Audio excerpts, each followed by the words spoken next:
Okay guys, munggo tayo. Wala pang 100 tong budget ko dito, kaya sok na sok sa inyo pang tanghalian, pang hapunan o pang buong araw, no? So ito lang yung ingredients natin. Tignan nyo na lang, kakaunti lang yan. Pakuluin lang natin yung munggo. Isang gabi ko siyang binabad. Tapos sinango ko, pinisa-pisa ko, nilagay ko muna sa isang tray. Tapos yan, mantika, bawang, sibuyas. Okay, mekos lang natin yan. Lagyan mo na rin yung dalawang sili dyan. Tapos lagyan mo na rin ng kamatis guys. Mekos mo lang.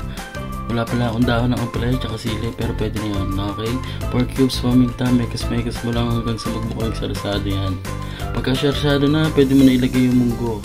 Isang kutso ko lang bossing, hanggang ganyan na yung maging kulay. Tapos nagpainit ako ng tubig. Para paglagay ko ng tubig, kukulo na lang yan. Luto na kasi yan automatically.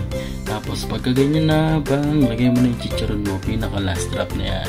Pwede mo nang patayin yung apoy yan. Tapos pag okay na, syempre ito na yung finished product niya. Napakasarap, napakasulit.